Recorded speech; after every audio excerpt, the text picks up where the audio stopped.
قرآن و سنت کا کیا عقیدہ ہے؟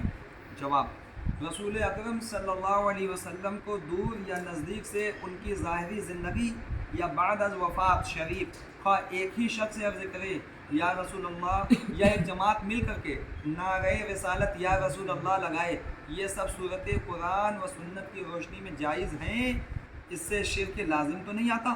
یہ سوال ہے۔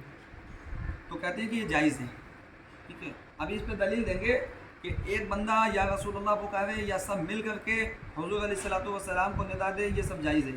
اب دوسرا سوال یہ ہے کہ قرآن کریم سے ندائے یا رسول اللہ پہ چند دلیل پیش کیجیے۔ تو جواب، قرآن حکیم سے ایک آیت کریمہ بطور دلیل پیش کی جاتی ہے۔ وہ دلیل پارہ نمبر 18 سورہ نور کی ہے۔ اللہ تعالیٰ قرآن میں ارشاد فرماتا ہے کہ لا تجعلوا دعاء الرسول بینکم کدعاء بعضکم بعضا، ترجمہ کنز الایمان، کہ تم رسول صلی اللہ علیہ وسلم کو اس طرح نہ پکارو جس طرح تم آپس میں ایک دوسرے کو پکارتے ہو، یعنی پکار سکتے ہو لیکن اپنے جیسے نہیں۔ فائدہ، حدیث آیت کریمہ کے تحت تفسیر جلالین، تفسیر ساوی، تفسیر جامع البیان للتبریز، تفسیر جمل، تفسیر بیضاوی، یعنی بڑی بڑی تفسیر کی کتابوں میں ہے کہ حضور علیہ الصلوۃ والسلام کا نام لے کر یا محمد کہنا اور کنیت کے ساتھ یا ابوالقاسم کہہ کے پکارنا یہ بے ادبی ہے، بلکہ ادب اور تعظیم یہ ہے کہ حضور علیہ الصلوۃ والسلام کو آپ کی حیات میں اور بعد از وفات ہر حالت میں جب بھی پکارا جائے گا یا رسول اللہ، یا حبیب اللہ، یہ کہا جائے گا۔ تو یا محمد کہہ کر کے پکارنا کیا ہے؟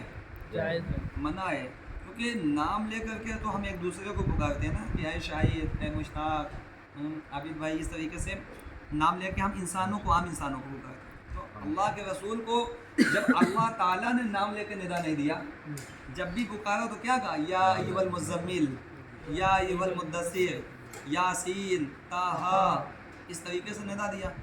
تو جب ان کا خدا ان کو نام لے کے ندا نہ کرے تو ہم کیا ہیں کہ ہم ان کو نام لے کے ندا کریں؟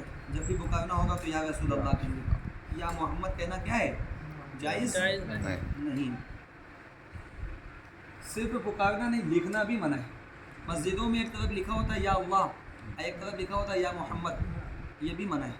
صرف محمد کا لکھا ہوتا ہے، محمد کا ہے اندر ہوتا ہے۔ جی بتا دوں، ایک طرف لکھا ہوتا ہے یا اللہ یا محمد، وہ بھی منع ہے۔ اگر لکھنا ہو تو صرف اللہ محمد لکھ سکتے ہیں پکارنے کے لیے، ٹھیک ہے، یا لفظ محمد کے ساتھ نہیں لگائیں گے۔ اب اگر کسی نعت وغیرہ میں بھی یا محمد آ جائے تو علماء فرماتے ہیں کہ اس کو نکال دیا گیا، جیسے بھر دو جھولی میری یا محمد، یا محمد نہیں کہیں گے بلکہ اس کے بدلے میں یا ممجد کہہ دیں، یا رسول اللہ کہہ دیں۔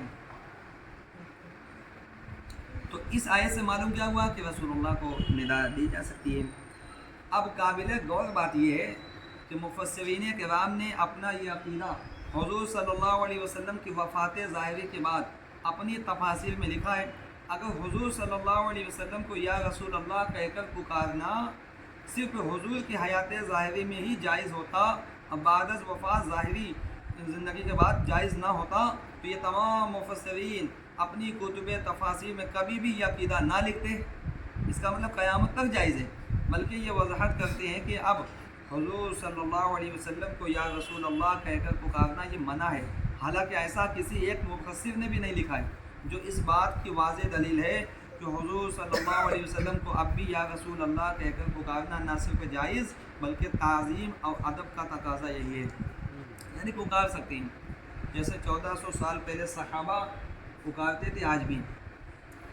حضرت فاروق اعظم رضی اللہ تعالیٰ عنہ کے جو صاحبزادے حضرت عبداللہ ابن عمر، ان کا پاؤں نا سن ہو گیا، ہو جاتا ہے نا کبھی کبھی پاؤں سن ہو جاتا ہے، سن ہو گیا اور ٹھیک ہو ہی نہیں رہا تھا۔ تو کسی سے کہا کہ میرا پاؤں سن ہو گیا، کیسے صحیح ہوگا؟ تو کہا کہ تم کو اپنی زندگی میں سب سے زیادہ محبوب جو بندہ ہو اس کو ندا کرو، اس کو پکارو، انشاءاللہ صحیح ہو جائے گا۔ جیسے ہی انہوں نے سنا تو صحابہ کو سب سے زیادہ محبوب کون تھے؟ رسول پاک صلی اللہ علیہ وسلم تھے۔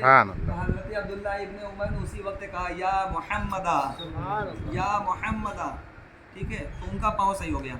سوال لڑ گیا کہ یا محمد کہنا منع ہے تو یا صحابہ نے کیسے کہہ دیا؟ تو اس کا جواب یہ ہے کہ منع، ٹھیک ہے، بعد میں ہوا نا، قرآن پاک جب آیت نازل ہوئی، ہو سکتا ہے کہ اس سے پہلے جائز رہا ہو، ایک جواب۔ دوسرا جواب یہ ہے کہ یا محمد کہنا منع اس وقت ہوتا ہے جب نام سمجھ کر کے پکارا جائے کہ یہ حضور کا نام ہے یا محمد کہہ رہے ہیں، اس میں کوئی تعظیم نہیں ہے، لیکن